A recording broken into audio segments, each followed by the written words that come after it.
साथियों नमस्कार, स्वागत है आपका आपके अपने यूट्यूब चैनल अंकित अनऑफिशियल में।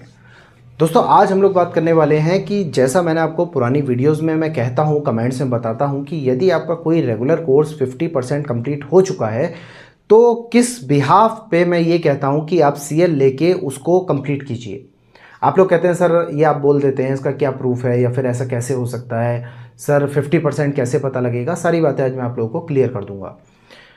देखिए दोस्तों, 50% कोर्स का सबसे पहले मतलब होता है कि आपका 2 साल का कोर्स है, 4 सेमेस्टर है, तो उसमें यदि आपके 2 सेमेस्टर पूरे पूरे कंप्लीट हो चुके हैं और उसके बाद जब आप 3rd सेमेस्टर में आए हैं तब आपकी गवर्नमेंट जॉब लग गई, उस सिचुएशन में आप क्या करें। इस सिचुएशन में आपका 50% कोर्स पूरा माना जाएगा और उसके बाद आप सीएल लेके एग्जाम दे सकते हैं। यदि आप बीटेक कर रहे हैं, बीटेक 4 साल का कोर्स होता है, तो वहाँ पे 2 साल यानी कि आपके 4 सेमेस्टर कंप्लीट होने चाहिए और 5th सेमेस्टर यानी कि 3rd ईयर में आप आ जाने चाहिए। ये आपका 50% कहलाएगा। तो आप 50% कोर्स यदि पूरा कर चुके हैं और आपकी गवर्नमेंट जॉब लग गई तो आप अपनी डिग्री को कंप्लीट कर सकते हैं। इसके लिए दोस्तों मैं ये वाला एग्जाम्पल आपको दे देता हूँ, क्योंकि ये एक व्यक्ति थे यशपाल, उत्तर प्रदेश के रहने वाले थे। उनके साथ यही सिचुएशन हुई। उसके बाद उन्होंने अपनी डिग्री कंप्लीट की, लेकिन एक विभाग में उस जॉब को इनवैलिड बता दिया गया। इसलिए बता दिया गया क्योंकि उन्होंने रेगुलर डिग्री की थी 50% कंप्लीट होने के बाद, और वो पहले किसी गवर्नमेंट जॉब में थे। उसके बाद उन्होंने डिग्री कंप्लीट की, उसके बाद उन्होंने किसी और जॉब में स्विच किया। जब किसी और जॉब में स्विच किया तो वहाँ पे उनको इनवैलिड कर दिया। उसके बाद उन्होंने केस डाला। केस डालने के बाद केस का जो परिणाम आया है वो परिणाम मैं आपको बताता हूँ क्या है। दोस्तों ये 2012 का केस है, यशपाल व अन्य बनाम उत्तर प्रदेश सरकार। हाईकोर्ट डबल बेंच का आदेश था। आदेश दोस्तों ये था कि यदि आप किसी कोर्स को कर रहे हैं और आपका आधे से ज़्यादा कोर्स कंप्लीट हो चुका है या आधा कोर्स भी कंप्लीट हो चुका है, उस समय आप कोर्स को नहीं छोड़ेंगे यदि आपकी गवर्नमेंट जॉब लग जाती है। लेकिन आप अपने कोर्स को कंप्लीट करने के लिए जो छुट्टी लेंगे वो वही छुट्टी होनी चाहिए जो विभाग आपको सालाना प्रदान करता है। सालाना प्रदान का मतलब ये है कि आप जो सीएल मिलती हैं आपको 1 साल की 12 या 14 जितनी भी मिलती हैं वो लेके आप अपनी परीक्षा को देंगे।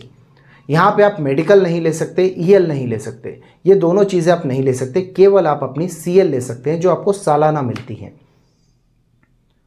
क्योंकि दोस्तों मेडिकल जो होता है वो पूरी जॉब का होता है, ईएल भी आपकी नेक्स्ट जॉब में काउंट होती रहती है। जैसे ईयर बढ़ता रहता है तो वो काउंट होती रहती है।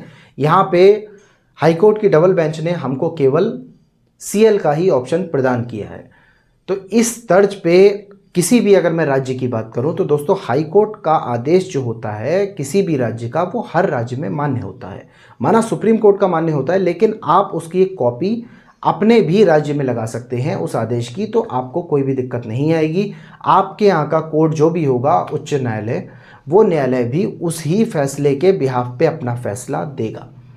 तो इसीलिए दोस्तों मैं आप लोगों को बार बार ये दलीलें पेश करता हूँ कि 50% कोर्स वाली, ये इसी बिहाफ पे करता हूँ।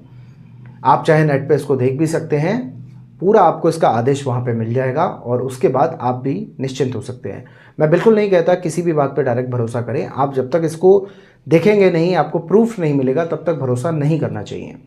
क्योंकि बातें तो यूट्यूब पे तमाम होती हैं और उसके चक्कर में किसी के भविष्य के साथ दिक्कत आ जाए वो बहुत बड़ी चीज़ हो जाती है। तो इसलिए आप भी देखें, ध्यान से उसको पढ़ें, उसकी एक एक लाइन को समझें, आपको भी कंक्लूजन मिल जाएगा कि अब आपको करना क्या है। तो अब मुझे लगता है इस चीज़ को आप समझ गए होंगे काफ़ी बेहतर, और इसके बाद भी आप कुछ पूछना चाहते हैं तो मुझे कमेंट्स में आप लोग पूछ लीजिए, मैं आपके कमेंट्स का रिप्लाई करूँगा। और बाकी अगर वीडियो अच्छी लगी हो दोस्तों तो वीडियो को लाइक करना बिल्कुल ना भूलें। चैनल पे नए हैं तो कृपया चैनल को सब्सक्राइब कर लें और जुड़े रहें आपके अपने यूट्यूब चैनल अंकित अनऑफिशियल पे। नमस्कार।